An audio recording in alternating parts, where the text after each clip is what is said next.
Marine Le Pen peut-elle être la figure providentielle que la France attend? Nous recevons Vincent Coussedière, agrégé de philosophie, professeur, candidat aux dernières législatives sous l'étiquette Rassemblement national, auteur de plusieurs essais politiques, dont Éloge du populisme, et Marine Le Pen, comme je l'imaginais, aux éditions de la Nouvelle Librairie.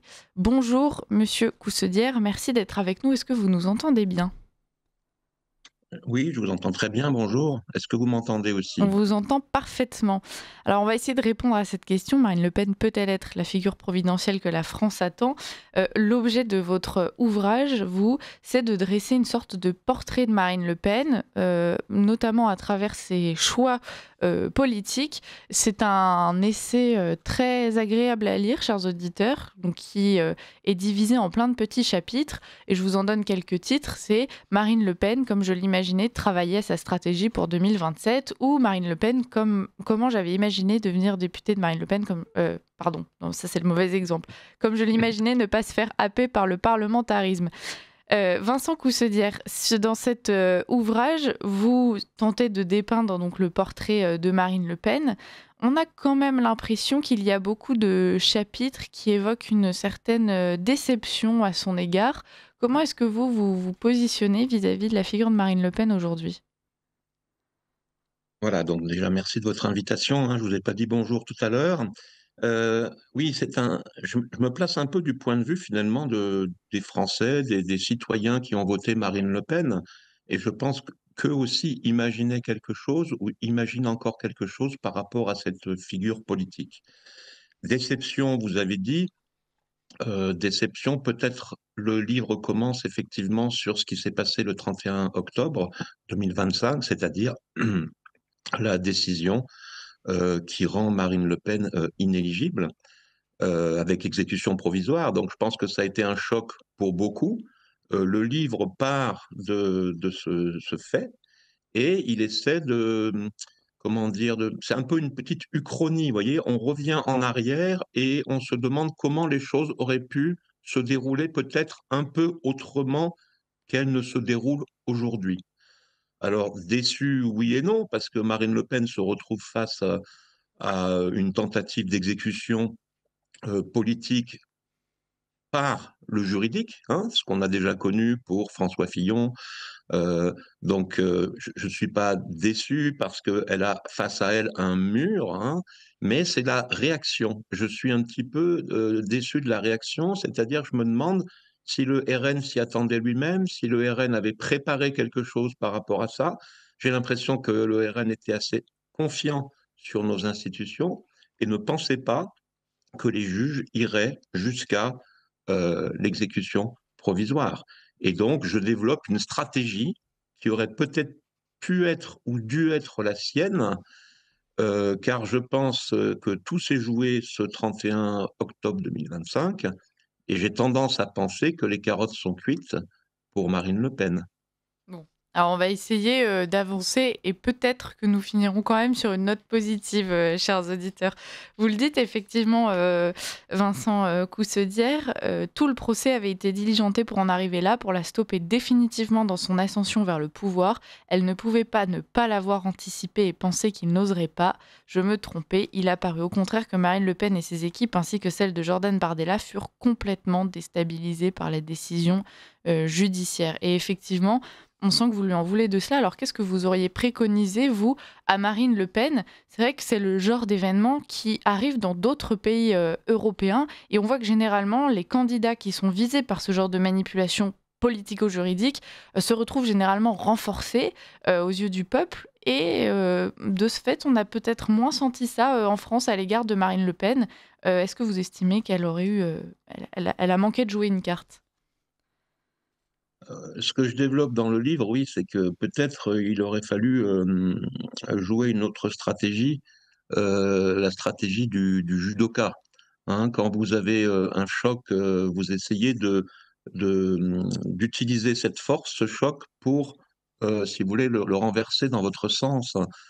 Donc j'imagine un scénario, mais bon, on y reviendra. C'est pas non plus, je pense, l'essentiel du livre, mais j'imagine un scénario assez différent. J'imagine, si vous voulez, que Marine Le Pen aurait dû comment dire, être beaucoup plus dans une réaction beaucoup plus forte, qu'elle aurait dû peut-être quitter son poste de député à l'Assemblée nationale. Alors les gens disent: «Oh là, mais quand même député et cetera, présidente du groupe, ce serait très, très grave de faire ça». Mais justement, c'est un choc, ce serait un contre-choc, si vous voulez, par rapport au choc initial et en disant: «Eh bien, je me déclare candidate à la présidence de la République». Le soir même, le soir même, de la décision d'inéligibilité. Elle est allée sur le plateau de TF1 et elle a dit: «Il y aura peut-être un petit chemin qui va être devant nous» et cetera et je pense que si elle avait fait cette stratégie un petit peu différente, elle aurait, un peu renversé les choses. Je me consacre à la présidentielle, je me déclare, candidate, je me consacre aussi à, l'appel, en cassation. Et je renverse, ainsi l'émotion médiatique, l'émotion populaire aussi, parce qu'il y a eu une véritable émotion et je coupe court à tout le scénario qui ensuite s'est dessiné, c'est-à-dire éventuel plan B, Bardella et cetera. Je pense que la campagne a été dès ce moment-là empoisonnée pour Marine Le Pen et je pense qu'elle sera empoisonnée quoi qu'il se passe. Même si par miracle, hem elle pouvait, si vous voulez, heu, être habilitée à se présenter. De toute façon, si vous voulez, devant la cour d'appel, c'est, comment dire? L'exécution provisoire, mais le détournement de fonds publics, toutes ces questions, elles continueront à être utilisées par ses adversaires et elles continueront à empoisonner la campagne et si vous voulez, être dans cette stratégie très respectueuse des institutions, très peu trumpienne et en attendant sagement que, les institutions lui donnent, raison. On a vu déjà le recours devant le Conseil d'État qui a échoué. On a vu ce qui s'est passé pour Nicolas Sarkozy. Vraiment, il y a aucune raison de penser et je le regrette que Marine Le Pen pourra finalement, se présenter. Donc, voilà, j'ai dessiné un autre scénario après, voilà, tout le monde pourra me reprocher que c'est peut-être, idéaliste, impossible, et cetera. Mais c'est pas non plus l'essentiel du livre. L'essentiel du livre, c'est aussi une réflexion sur l'incarnation en politique, sur la figure qu'est Marine Le Pen et sur les espoirs qu'elle pouvait porter parce que c'est une figure politique, hors norme, si vous voulez, par rapport à la classe politique, actuelle. Elle est hors norme par son histoire, par son tempérament, par son caractère. Et je pense qu'elle était vraiment tout à fait faite pour incarner justement la fonction présidentielle et la question de l'autorité, qui pour moi est la question centrale. Hein, la question de l'autorité en 2027, c'est la question centrale. Et je pense que là, nous avons peut-être assisté effectivement à une occasion manquée hein, pour la France, pour les Français, d'avoir une figure remarquable qui puisse se présenter aux élections. Vous, vous êtes beaucoup intéressé, au populisme, Vincent Coussedière et donc vous revenez, évidemment sur le rapport de Marine Le Pen au peuple qui aujourd'hui est unique dans cette classe politique. Est-ce que vous pourriez nous en dire quelques mots? Et voilà, est-ce que selon vous aujourd'hui, Marine Le Pen est quand même, la meilleure incarnation de ce populisme dans le sens positif du terme? Parce que, évidemment, il a souvent été détourné, pour le rendre péjoratif et je crois que vous défendez, une autre perception. Oui, tout à fait, vous avez raison de revenir à cette question du populisme, puisque en fait, voilà, c'était mon premier essai, paru en 2012, «Éloge du populisme», où j'essaie de renverser un petit peu la conception, courante du populisme, qui généralement consiste à dire: «Voilà, le populisme, c'est de la démagogie, hein, ce sont des gens qui parlent au nom du peuple, mais qui les manipulent» et cetera. Et moi, ce que j'ai appelé le populisme du peuple, c'est une situation beaucoup plus, grave, beaucoup plus profonde.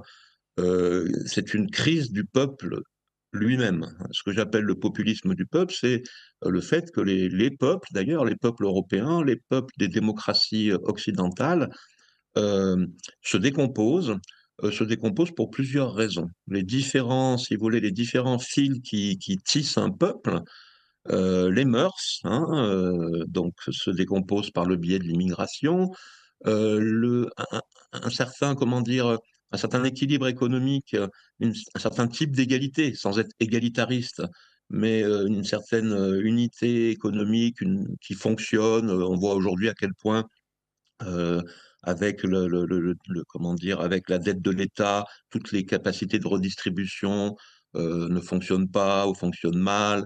Donc la question économique, la question des mœurs, et puis la question de l'État, la question de la souveraineté, c'est-à-dire voilà, un peuple, il existe encore quand il a un État souverain qui est capable de le représenter. Donc j'essaie de montrer que le populisme, c'est une crise très profonde de décomposition des peuples par l'immigration, par l'économie, par la perte de souveraineté, et je me posais déjà la question en 2012, qui pouvait incarner, si vous voulez, cet espoir des peuples, hein. Le populisme n'est pas contre les élites.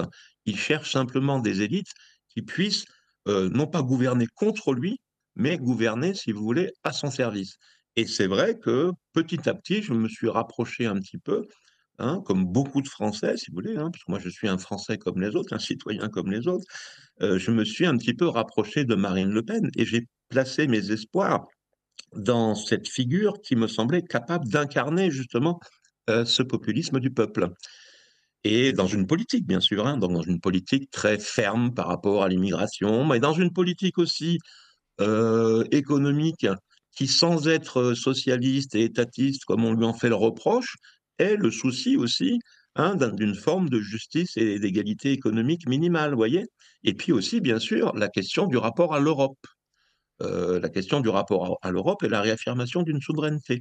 Donc, j'ai pensé que Marine Le Pen était cette figure politique qui dressait dans son programme, si vous voulez, dans son projet, une certaine synthèse qui permettait au peuple français, eh bien, de renaître, de connaître un sursaut. Voilà. Donc, c'est pour ça que je me suis rapproché progressivement, que j'ai accepté d'être investi par le RN sans pour autant faire partie du RN aux législatives de 2024.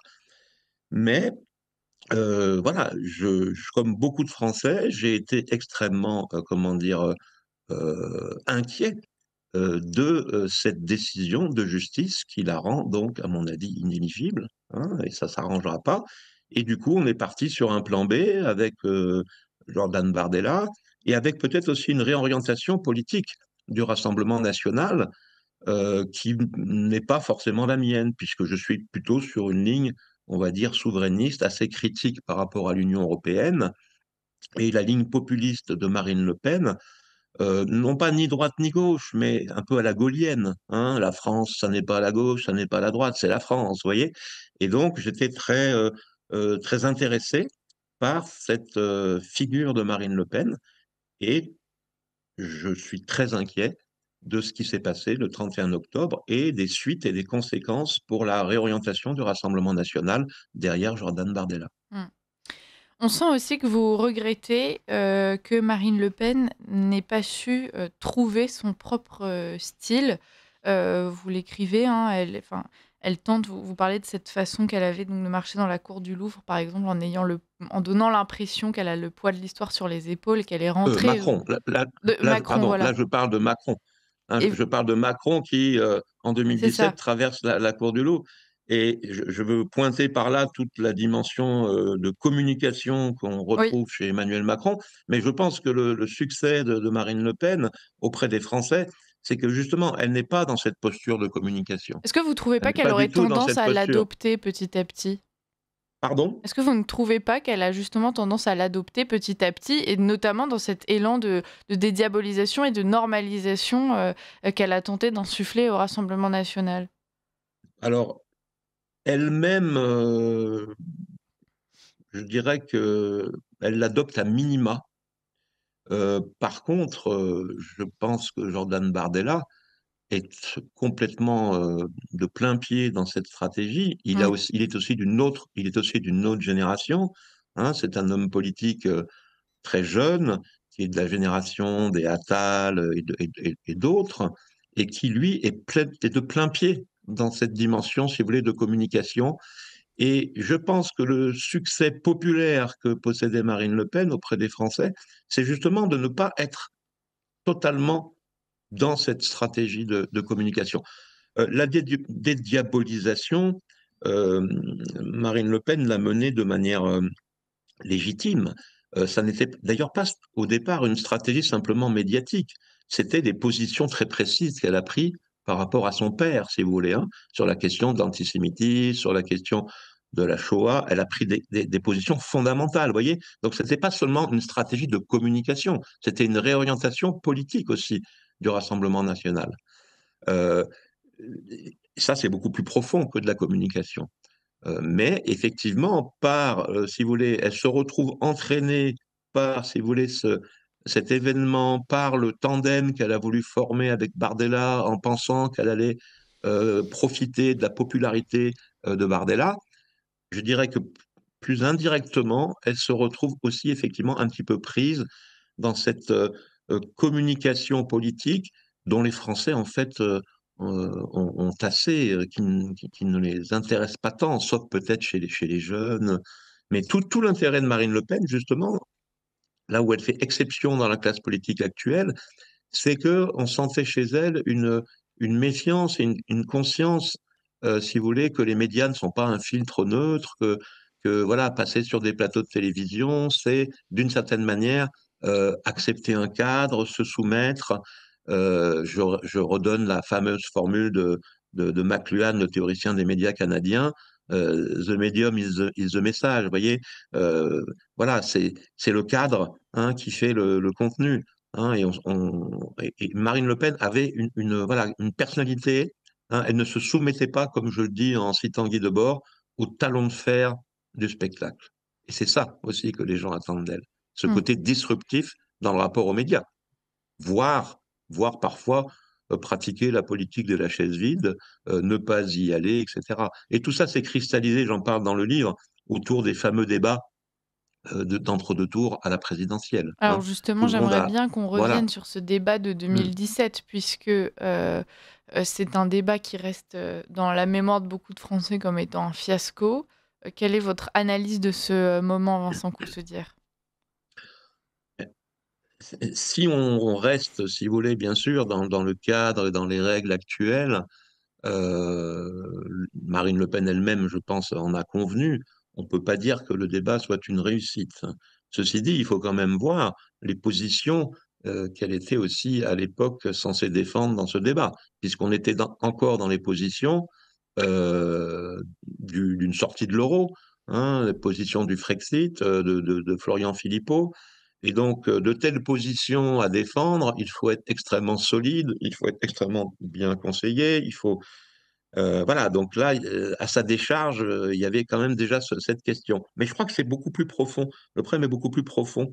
Ce qu'il faudrait briser, mais ça c'est très difficile, c'est l'idée que tout le monde se fait maintenant, qui est devenue naturelle, que la présidentialité, que la capacité de gouverner un grand pays, de prendre des décisions avec autorité, avec responsabilité, c'est de penser que tout ça, si vous voulez, cette présidentialité, en fait, elle se prouve dans un débat où on va être le meilleur élève qui répond à toutes les questions d'un journaliste. C'est une, les gens trouvent ça naturel, mais cette histoire des débats télévisés a commencé avec Giscard d'Estaing en 74, si vous voulez. Hein.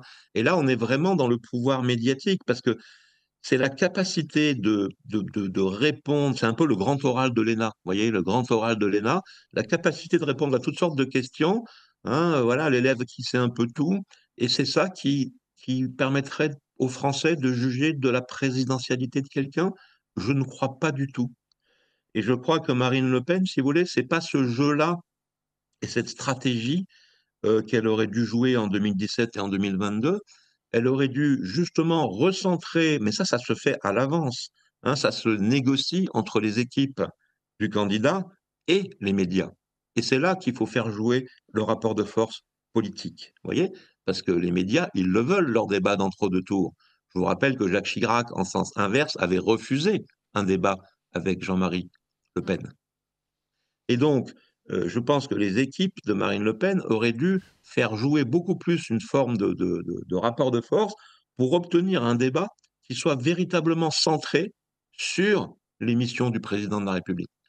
Alors qu'on s'est habitué à des débats, surtout avec Emmanuel Macron, qui est le premier de la classe, hein, si vous voulez, pour en fait parler de tout, voilà, comme un énarque, si vous voulez, hein, de tout et de rien, sans que ça aille vraiment beaucoup plus loin derrière, mais ça impressionne, si vous voulez. Et donc, je pense que cette stratégie aurait dû être pensée, repensée du débat présidentiel et recentrée vraiment autour des fonctions du président de la République, régaliennes essentiellement, de projets collectifs, de grandes lignes, et non pas de rentrer dans les détails de chiffres qu'on ne maîtrise pas. Mais quel est le problème? Quel est le problème de ne pas maîtriser tel ou tel chiffre, hein? C'est vraiment pas la question. Mmh. Marine Le Pen, on le voit, a quand même tenté, au fil des années, de démontrer que le Rassemblement national, c'était aussi justement un parti, qui pouvait maîtriser les chiffres, qui avait un programme économique, solide, et voilà et crédible, puisque c'est longtemps ce qui était reproché, au Rassemblement national de façon assez facile et donc elle a voulu, tenter de séduire, une classe intellectuelle qui avant se tenait loin du Rassemblement national. Vous, vous revenez aussi sur cette stratégie.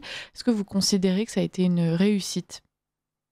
Alors, je ne remets pas du tout en cause le travail de professionnalisation politique du RN, hein, qui a été Mmh. fait sous la houlette de Marine Le Pen. Je ne le remets pas en cause.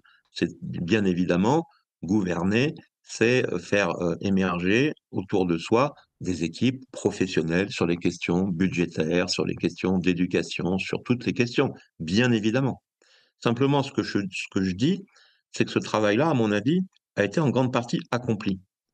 Et que le travail qui reste à faire, c'est le travail, si vous voulez, lié à nos institutions, lié à la fonction présidentielle et à ce que les Français attendent de cette fonction. C'est un travail, si vous voulez, vraiment de donner les grandes orientations et un projet, si vous voulez, mais un projet politique, pas un projet simplement technocratique, avec telle mesurette qui va améliorer à la marge tel problème. Vous voyez ce que je veux dire? C'est-à-dire qu'on est dans une situation où les petites mesurettes techniques qui améliorent à la marge la vie des gens sont totalement insuffisantes. Et ce n'est pas du tout ce que les gens attendent. Les gens sont prêts à faire des efforts. Par exemple, prenons la question actuelle qui est celle du budget. Mais c'est incompréhensible. Mmh. C'est absolument incompréhensible. Hein. On a inversé totalement d'ailleurs la logique de la Ve République, hein, avec un budget qui va être fait par le Parlement lui-même, sans qu'il y ait un grand projet d'orientation budgétaire articulé à un projet politique qui soit présenté. Le discours de politique générale de Lecornu était complètement général, justement tellement général et vide, que ça ne donne pas un sens. Les Français sont prêts à faire des efforts dans plein de domaines, au niveau budgétaire, au niveau de l'éducation, dans plein de domaines, mais à condition qu'il y ait une ligne claire, un avenir, un espoir. Vous voyez? Et je pense qu'on en est là. Je pense que la situation dans tous les domaines est tellement catastrophique que, si vous voulez, pour la rétablir, ce n'est pas simplement une technicité et une technocratie qui permettra de le faire. Parce qu'il faut aussi, comme on le dit souvent, vous savez, on parle maintenant de l'acceptabilité des lois, etc. Et donc, le travail politique, véritablement, c'est là qu'il faut le faire. Il faut entraîner les Français avec nous. Hein, le candidat à la future présidentielle doit entraîner les Français avec lui par un discours, si vous voulez, churchillien, c'est-à-dire pas raconter simplement que moi, le politique, j'ai les solutions techniques et vous, il n'y aura rien à faire pour vous.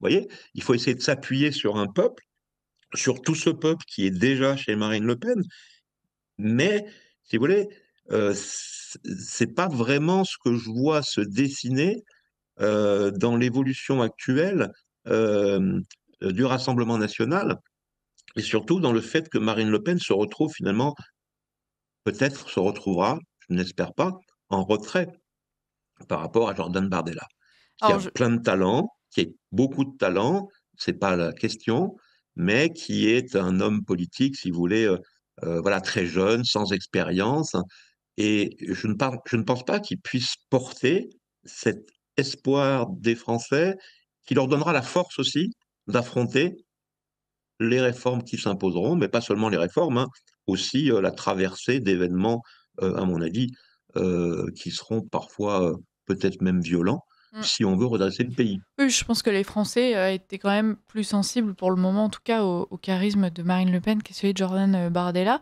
Voilà, vous avez Justement sur prononcé le ce mot charisme. Vous avez prononcé ouais. le mot charisme. Pardon, excusez-moi. Sur cette question du duo Bardella, il nous reste 1 minute 30 et ensuite on poursuivra jusqu'à 8h15, mais avec Arthur de Vatrigan, si vous le voulez bien, Vincent Coussedière. En 1 minute sur ce duo Marine Le Pen-Bardella, est-ce que vous pensez que Marine Le Pen s'est laissée enfermer? Est-ce que d'un autre côté, on ne peut pas lui reconnaître qu'aujourd'hui, c'est sa dernière solution face à l'inéligibilité? Disons, c'est la dernière solution pour le Rassemblement national, peut-être, hein, en cas d'inéligibilité.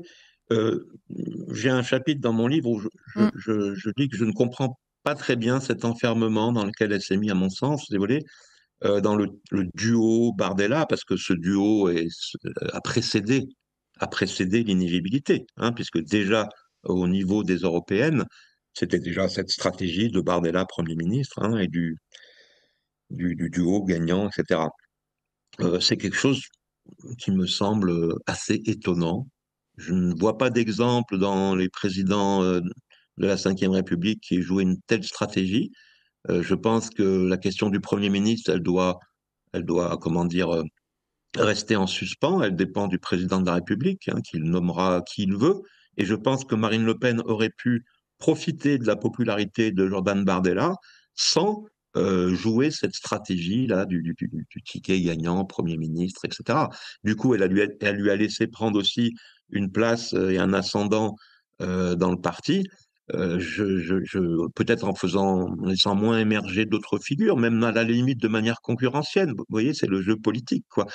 Donc, j'avoue que je n'ai pas trop compris cette stratégie et je pense que maintenant, elle se retourne un petit peu aussi contre Marine Le Pen et en tout cas sur un certain marinisme, sur comment dire, une certaine figure capable d'incarner ce que j'appelle le populisme du peuple. Et on voit que Jordan Bardella est beaucoup plus sensible à une stratégie de l'union des droites.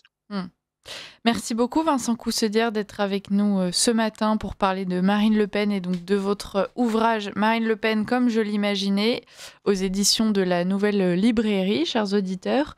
On reste avec vous jusqu'à 8h15, mais avant cela, 10 minutes environ de chronique avec Arthur de Vatrigan qui ensuite donc clôturera cette discussion avec nous. Merci et à tout de suite Vincent Coussedière. Ligne droite. Nous avons de la visite. Le face-à-face. Merci d'être avec nous donc ce matin, messieurs. Arthur de Vatrigan s'interroge avec Vincent Coussedière. Marine Le Pen peut-elle être la figure providentielle que la France attend? Je pense que ce qui se dessine dans notre discussion, Vincent Coussedière, et à travers vos lignes, donc dans ce dernier livre que vous publiez, c'est qu'elle en a le potentiel, mais que pour le moment, en tout cas, elle ne l'a pas saisi. Arthur de Vatrigan, qu'est-ce que vous en pensez? Je pense qu'il serait peut-être temps d'arrêter avec la figure providentielle. C'est quand même un mythe, une invention qu'on paye très très cher depuis De Gaulle. Le principe d'une figure providentielle, c'est justement qu'elle est providentielle et donc qu'elle est rare et que c'est pas dans une élection tous les 5 ans qu'elle va débarquer pour sauver la France. Mm. Et que d'ailleurs ça se crée pas et c'est voilà. Et généralement on la voit pas venir. Donc non, que ce soit une figure providentielle, je ne crois pas que Marine Le Pen en soit une, mais je crois qu'aucun homme politique qu'on connaît actuellement, qui soit chef de parti ou qui ambitionne de candidater à la présidentielle, qu'elle soit anticipée ou 2027, en soit une. Il faut arrêter avec la figure providentielle, c'est toujours déceptif. En revanche, quelle est une carte à jouer immense à condition que les juges, évidemment, lui permettent de se présenter, ça, c'est évident. C'est évident, il y a une vague qu'elle a construite, qu'elle porte et qu'elle a manœuvre plutôt pas trop mal depuis, on va dire, depuis 2012. Et là, on ne voit pas comment même une petite digue d'un nouveau front républicain qui se constituerait l'empêcherait de passer. Alors après, la politique française, c'est comme le foot. Il y a des règles, il y a 11 types qui jouent contre 11 types, mais en fait, on ne peut jamais envisager le scénario. C'est ce qui rend la politique française passionnante, agaçante et souvent déprimante. Mais c'est ainsi. Mais en tout cas, aujourd'hui, on ne voit pas ce qui empêcherait, sinon un juge, évidemment, Marine Le Pen, de gagner. Après, la question, c'est gagner comment et gagner pour faire quoi. Alors Vincent Coussedière, gagner pour faire quoi? On va y revenir, mais avant ça, la position de Arthur de Vatrigan sur cette question de la figure providentielle, quel est votre avis?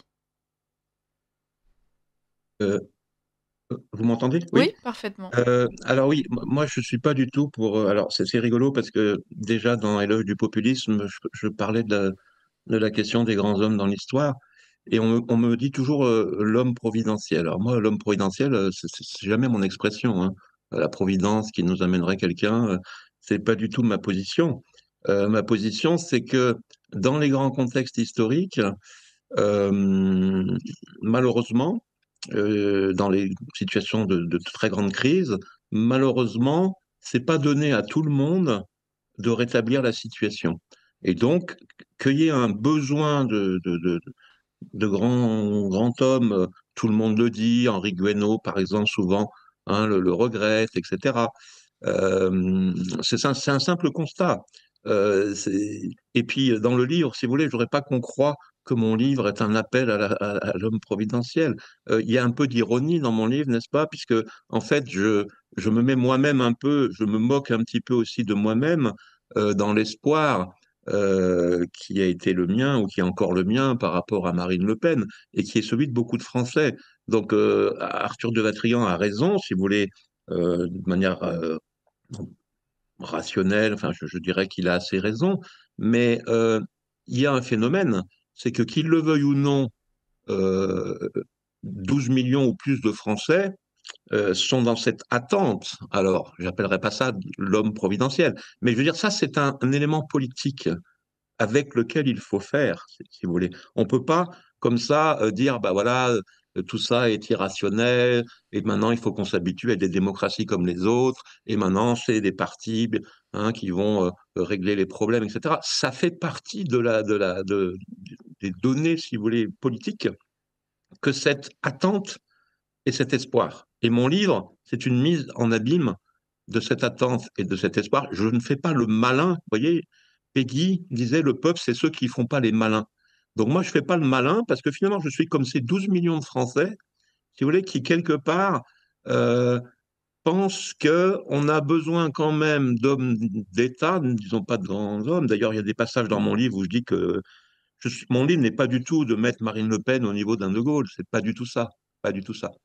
C'est-à-dire qu'il y a une place qui est une place vide et que cette place, il faut aussi être capable de l'occuper d'une manière ou d'une autre, qu'il y a une tradition française politique avec laquelle on ne va pas rompre du jour au lendemain et que Marine Le Pen, à mon avis, était très bien placée, très très bien placée, hein, pour justement occuper cette place, mais sans prétendre prendre la place du général, ce qui serait absolument ridicule. Je suis assez d'accord avec le constat d'Arthur de Vatrigan. Mm. Je suis assez d'accord. Mais la question, c'est que si vous voulez, dans une France qui est celle qu'on connaît, qui est extrêmement divisée, morcelée, qui a un penchant pour la guerre civile, bah, qu'on le veuille ou non, les figures d'autorité ont souvent été nécessaires pour sortir de ce genre de situation. Ensuite, il faut bien sûr lier ça à la question plus générale des élites. Et le RN a été incapable de faire émerger autour de lui des élites, si vous voulez. Voilà. Et du lien aux intellectuels, du lien à tout un monde. Et le RN a aussi, si vous voulez, une responsabilité là-dedans. Mais mon livre n'est pas du tout une espèce comment dire, de croyance dans l'homme providentiel. Mm.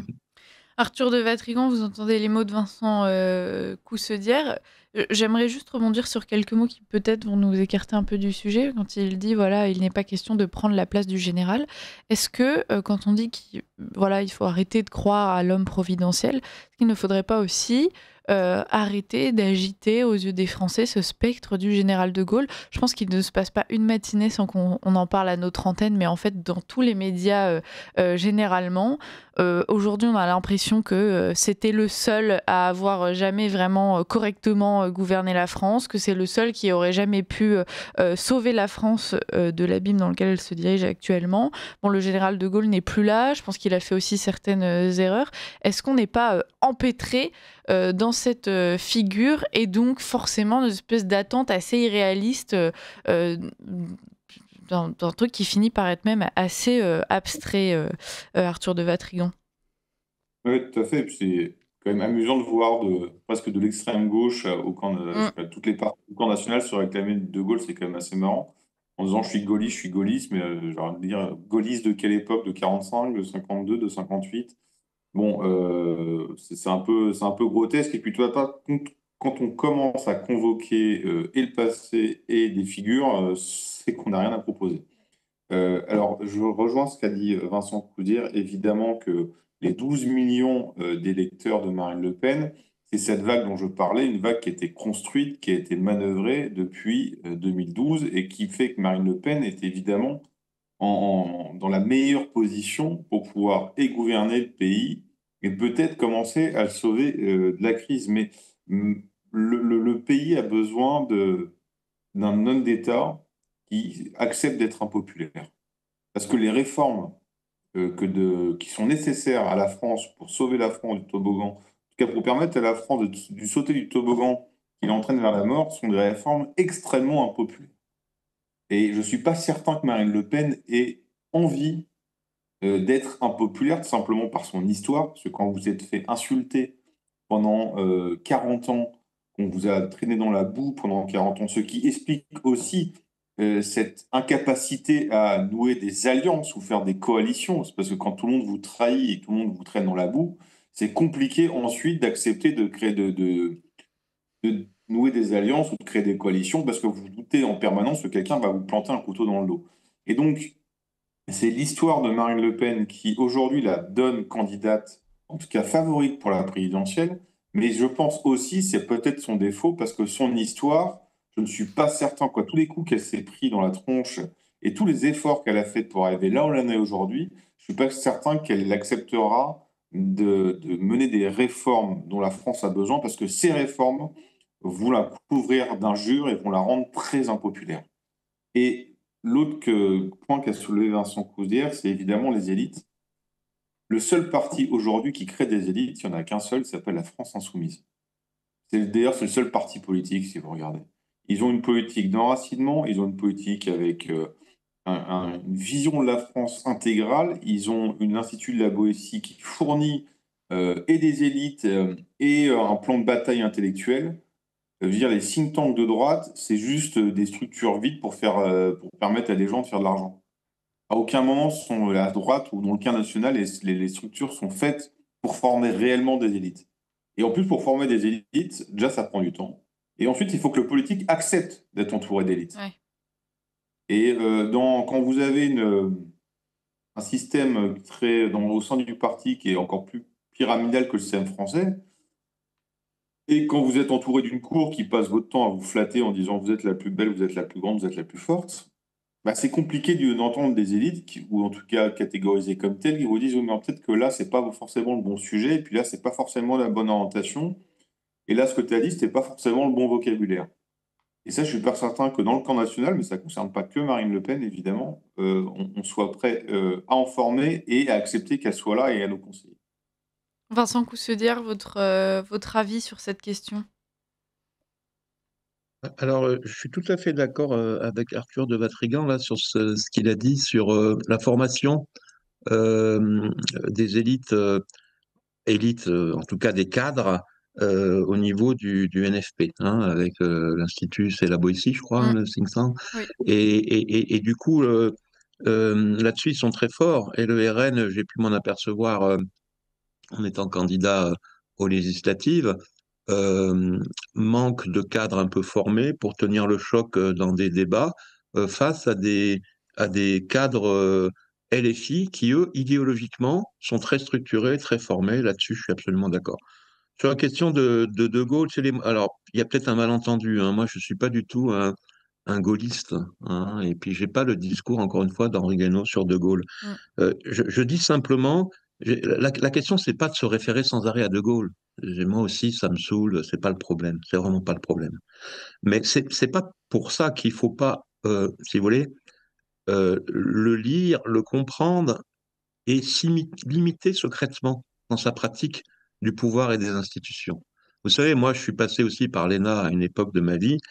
Euh, je pense qu'on pourrait bazarder, si vous voulez, tous les cours des énarques et leur faire lire les mémoires du général, Perfit, Tournoux. Mais là, je veux dire, c'est vraiment dans l'utilisation des institutions, la manière de gouverner, la manière d'utiliser la parole, je veux dire, toute chose qui aujourd'hui, si vous voulez, sont totalement, comment dire, absentes, qui sont, voilà, on dit des choses qu'on est incapable de faire, on n'attend pas de parler avant d'être dans une situation qui fait que cette parole pourra avoir une efficacité. Je veux dire, c'est dans ce sens-là que la figure de Gaulle m'intéresse, pas dans le sens de quelqu'un qui aurait tout bien fait et qui serait un homme providentiel, vous voyez, hein, et sur la question de la diplomatie aussi, voilà, il y aurait tellement de choses en termes de formation qui seraient très importantes, vous voyez. Voilà, c'est comme ça que je me réfère à De Gaulle et bien sûr aussi à la question de la crise aussi, parce que je le répète, dans les temps de crise, les figures politiques nécessaires, ce ne sont pas les figures classiques de la démocratie représentative, je suis désolé. Là aussi, De Gaulle, faut relire Le fil de l'épée, hein, je veux dire, dans les situations de crise, il y a les deux capacités, il faut faire la synthèse entre la capacité de décision du militaire, si vous voulez, de courage et la capacité du politique de rapport à l'opinion publique. Voilà. Donc, il faut réfléchir sur tout ça. Et je pense que, si vous voulez, notre personnel politique à droite, etc., ou à gauche, mais est à des années-lumière de tout ça. Et encore une fois, j'ai pensé que par son histoire, par son tempérament, par aussi le fait que c'est quelqu'un que j'ai côtoyé qu'une seule fois, mais c'est quelqu'un qui parle peu. Vous voyez, ça, c'est une qualité aujourd'hui de ne pas beaucoup parler. Et j'ai pensé que Marine Le Pen, si vous voulez, avait des traits de caractère, de tempérament, une histoire. Vous savez, De Gaulle, il y a un moment où on lui dit, est-ce que vous avez un programme, hein, en 53, je crois, et il dit, un programme pour lui, c'est un prospectus. Il dit, non, je n'ai pas un programme, j'ai un nom. Le nom Le Pen est aussi un nom euh, qui, bien sûr, est une marque en même temps, comment dire, qui empêche d'arriver au pouvoir, mais ça peut se renverser aussi. Hein, quelqu'un comme Jérôme Sainte-Marie l'a souvent souligné que le nom Le Pen n'est pas simplement forcément, comment dire, un handicap, si vous voulez. Et j'insiste surtout dans les situations de crise. Je pense que la question fondamentale, c'est le diagnostic de la situation dans laquelle nous sommes. Il faut accepter qu'historiquement, il y a des situations dans lesquelles il n'y a pas de sortie de crise sans qu'émerge véritablement euh, du haut niveau. Vous mentionnez Jérôme Sainte-Marie, j'en profite pour annoncer aux auditeurs qu'on le retrouvera demain au micro de Richard de Sèze. Merci beaucoup Vincent Coussedière d'avoir été avec nous ce matin. Vous êtes l'auteur de Marine Le Pen, comme je l'imaginais, aux éditions de la Nouvelle Librairie. C'est préfacé par Alain de Benoît. Donc voilà, une analyse du personnage de Marine Le Pen. Merci Arthur de Vatrigan pour votre chronique. Et puis je pense que tout ce qu'on peut souhaiter aux Français, c'est que Marine Le Pen soit à la hauteur de leurs attentes. On verra ça. Merci à tous les deux et à très bientôt.